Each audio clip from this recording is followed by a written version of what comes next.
সেদিন গিয়েছিলাম আমাদের গাজীপুরের একটি ভাইরাল প্লেস যার নাম গাজীপুর গার্ডেনিয়া।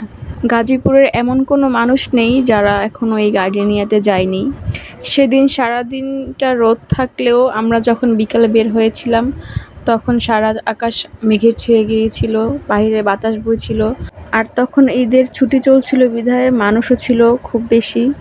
আমরা ভিতরে ঢুকে প্রথমে কিছু ফটো সেশন করে নিলাম, এরপর কয়েকটা ক্লিপ নিলাম। তারপর খাবার খাওয়ার জন্য একটা জায়গা সিলেক্ট করে আমরা বসে পড়ি। যেখানে গিয়েছিলাম সেখানে সেলফ সার্ভিস, প্রথমে অর্ডার করার পরে টাকা পে করতে হয় এবং এরপর নিজের খাবার নিজে যেয়ে আনতে হয়। আমরা সবাই চাইনিজ প্ল্যাটার খাবো বিধায় আমরা মিস্টার বায়োতে গিয়েছিলাম, ওখান থেকে আমরা চাইনিজ প্ল্যাটার অর্ডার করি। ওখানের খাবার খেয়ে আমরা আবার কাস্ট অ্যান্ড ক্রু থেকে চিকেন ফ্রাইও নিয়েছিলাম। খাবারটা খেয়ে আমাদের বেশ ভালোই লেগেছিল। আমার মেয়ে প্রতিবারের মতোই কোনো খাবার খেতে চায় না, সে শুধু খেয়েছিল চিকেন ফ্রাইয়ের একটু কোটিং, এটাই তার খাবার। খাবার খাওয়া শেষ করতে করতে বাইরে দেখলাম বৃষ্টি পড়তেছে, এজন্য আমরা আর বেরোতে পারলাম না, কিছুক্ষণ অপেক্ষা করলাম।